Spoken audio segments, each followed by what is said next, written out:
Kia ora koutou katoa, ka mihi nui ki a koutou. Hey, first of all, I will put on the table now my honorary membership, and you can judge whether you want to actually accept me after this, okay? So I thought you were quite bold accepting it beforehand, and so I will be absolutely happy if you choose to take that back. Yesterday I had one of those bizarre experiences. I don't know about you, but I sometimes have these experiences where I think if anybody could see me now, they wouldn't believe it. You know, have you ever had those?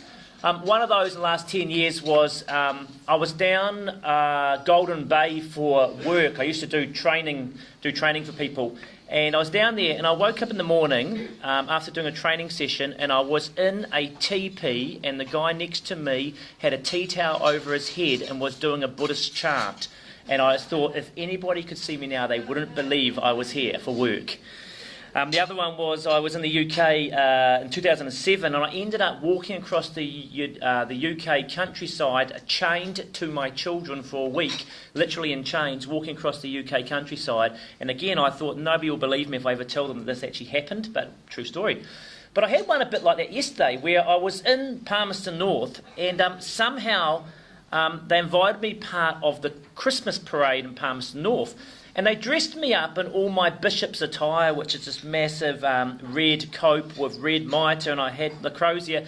And I was part of the parade just ahead of the unicyclists. And I just kind of thought this, I thought, you know, nobody will believe that I'm in this, and nobody will believe that I'm walking around looking like a Christmas tree, basically. And it made me really reflect a little bit on Christmas, that somehow it's got to the point where the bishop of the church ends up walking around like a Christmas tree around the streets of Palmerston. And I thought how far we have moved from Christmas, and how we've taken this thing and we've kind of domesticated it in some sort of way that I'm sure was never meant to be the case. I think if we go back to the original Christmas, and the original purpose of Christmas is, let's just get the groundwork set. The original purpose of Christmas was this, is that God was not happy with the earth. God looked down and said, hey, there's 25% of children growing up in New Zealand in poverty. That's not all right. God looked down and said, hey, we have a problem with domestic violence. That is not all right. We have a problem with bigotry. That is not all right. We have a problem with children leaving school and not being able to get work or education. That is not all right. That is not all right that in the world we are torn by ethnic and religious crises. That is not all right. That is not all right that we have a generation growing up with incredibly low self-esteems, with high suicide rates and high mental health rates. That is not all right. All of us say amen. That is not all right. And so God looked down. It's interesting what God's plan was. And it's interesting, God could have, what he could have done is he could have set up a cabinet and set up a budget to solve it all with some good KPIs. And obviously he set up Rotary clubs, and that was a help. And obviously that's part of the plan. But it's interesting, faced with this kingdom vision that we would all agree with, it is interesting what happened. God instead came down as a child. And I would say that this approach is not a novel approach. It is the approach and the method that reveals how God's kingdom will continue to come on this earth. And the story is one of a vulnerable child born into a genocide where other children his age were killed. He grew up in a war-torn genocide where he had to escape as a refugee to Egypt. He was homeless. When ultimately he came back, he went to some community called Nazareth, where they say nothing good comes from Nazareth. It's a bit like Auckland. By the way, I'm very proud to know that we are the biggest Rotary club in the country, bigger than any club in Auckland, obviously. So it's very important to me. Not only does he come back and live in this sort of nowhere place, but at his birth, he's surrounded by shepherds.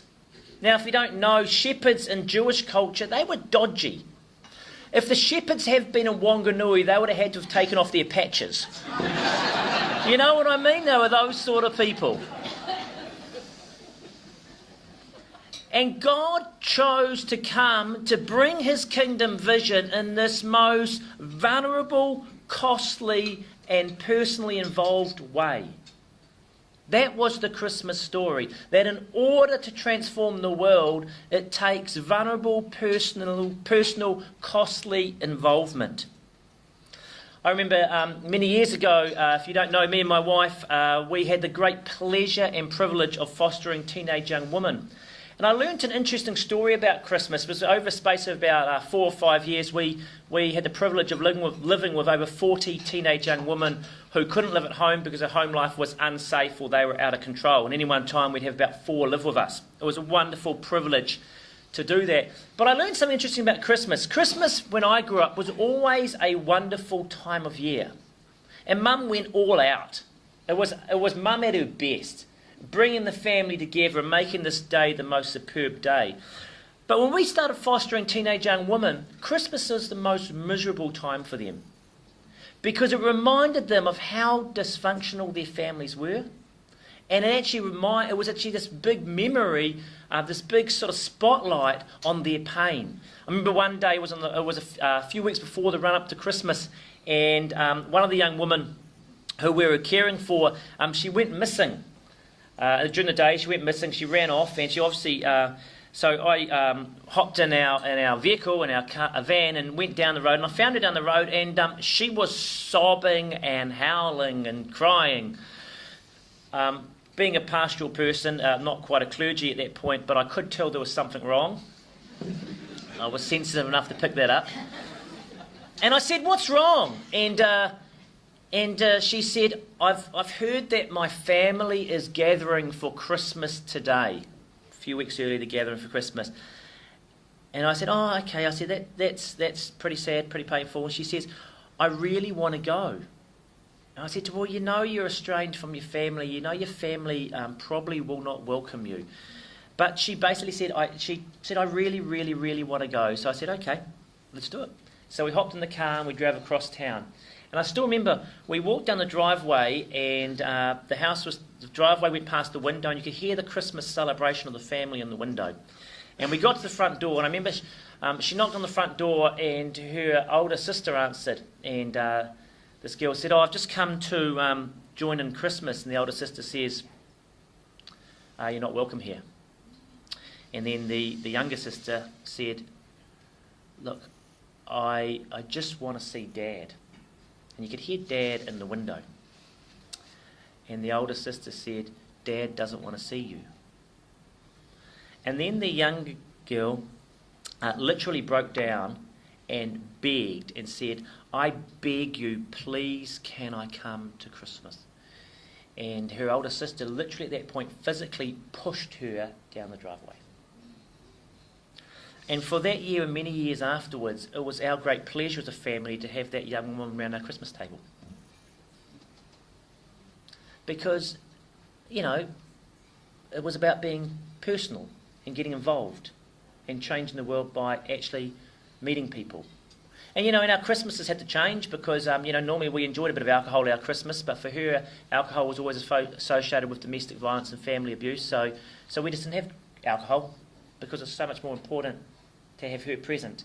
And it's interesting, in the Matthew 25 it says, "What you do for the least of these you do for God." And I suddenly remembered that every Christmas we had the literal pleasure and privilege of having Jesus around the Christmas table with us. Many years ago when I was at university, I read numerous books for the different courses that I did, but I remember one book, the standout book, was a book called by Robert Chambers called Rural Poverty Unperceived. It was the best book I ever read at university. Actually, the honest truth is I only read the introduction. University, you only have to read the introduction, eh? But I tell you what, it was the best introduction I ever read. Very impressive introduction. But Robert Chambers makes this point in his book, 2 points I'll pick up from his introduction. He makes this point. He says, imagine, if you will, if we had a sickly, malnourished child from the developing world sitting here in my seat. right here. And we know the classic children that we used to see photos of years ago before it became un-PC to do that. A child whose eyes are glazed over, bloated, dehydrated, etc. Imagine if that child was here right now. This is what Robert Chambers says. Do this imaginary experiment. And what would we do? What would we do? You would feed them. Yes, that's good. What else could you do? Have you got anybody with medical training in the room? Yep. So hopefully you would come and do something. Great. And maybe we would go and find the child, if it's cold, a jacket, something. Whatever, I would say, because we're the Auckland, not the Auckland Rotary Club, but the Wellington Rotary Club, we would do something. And we would all respond. And actually, we may even stop this high-powered delivery from the Bishop of Wellington. We'd shuffle him off the stage while we looked for that child in need. I think we'd do that. Question is, though, the reality is we know that at any one time there's 1 million or more children like that in the world. That's not knowledge. That's not new knowledge to anybody, eh? We all know that. And so 1 million children we know about, and our lives carry on. One child in the room, and our lives dramatically changed. Yeah? What's the difference? It's in your face. It's the proximity. Because the child in the room changes our life.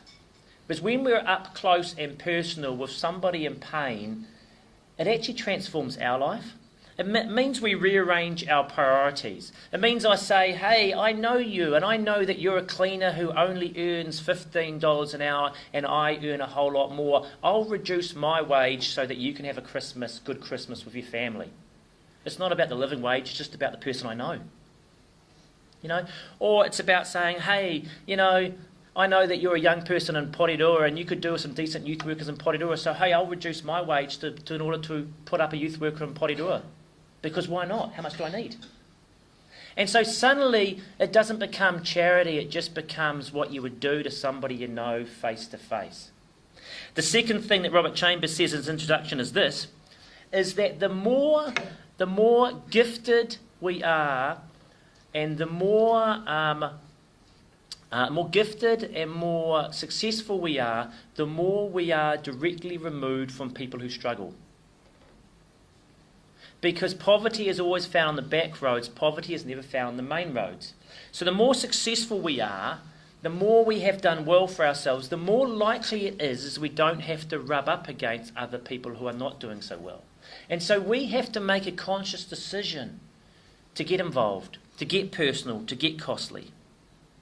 And as we do that, I think we actually find what Christmas was all about, which was about God coming to earth to transform the earth, and the way he did it was getting costly and personal and involved with people. Now, I have 2 challenges to finish with. The first is this. First challenge is this. I was at a gig. That's what we call them down in the Anglican Church. We call them gigs. I was at a gig. You might want to call Rotary functions gigs soon too, if you want to kind of appeal to the younger generation. I was at a gig, and it was a strange gig. It was actually a really great gig. It was an interfaith gig where we had Muslim, Buddhist, Hindu, Christians, and we're doing this discussion with young people. And we had an atheist in the room, and an atheist was part of this panel. And I'll tell you what I found fascinating is all of us, the Hindu, the Muslims, the Buddhists, the Christians, we were all talking about our faith. And the atheist was really interesting. The atheist was sort of saying all their reasons why they don't believe in God. And actually it was really interesting because I think me and the Buddhists and the Muslims and the Hindus sort of said, well, none of us believe in that God you're talking about.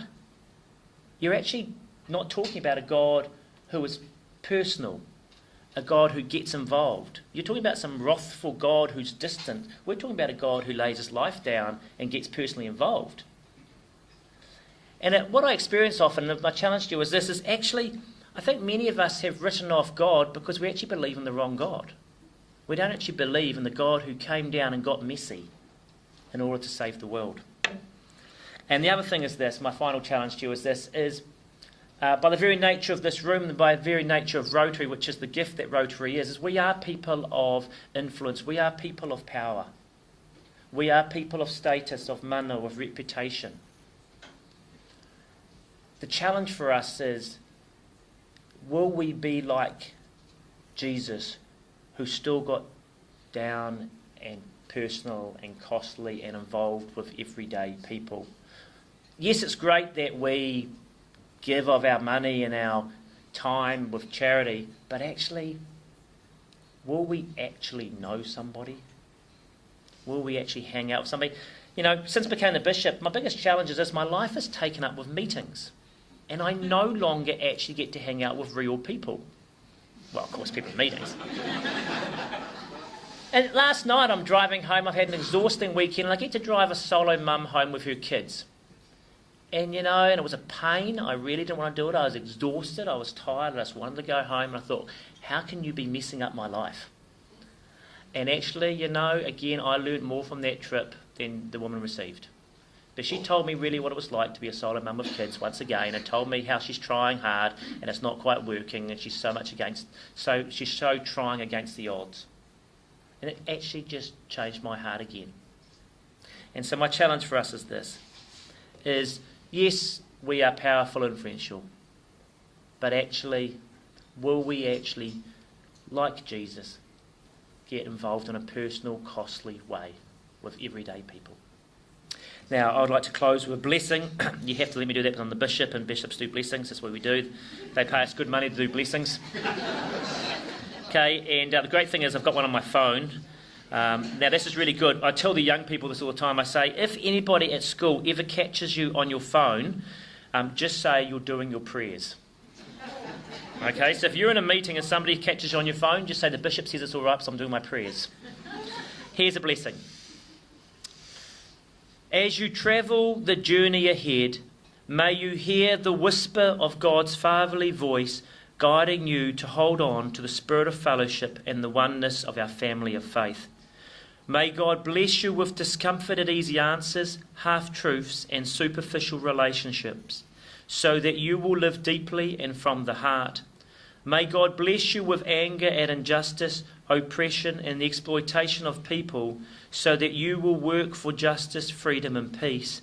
May God bless you with tears to shed for those that mourn, so that you will reach out your hand to them and turn their mourning into joy. May God bless you with just enough foolishness to believe that you can make a difference in the world, so that you will do those things that others say cannot be done. And may you know the love, joy and freedom that is your inheritance as the children of the living God.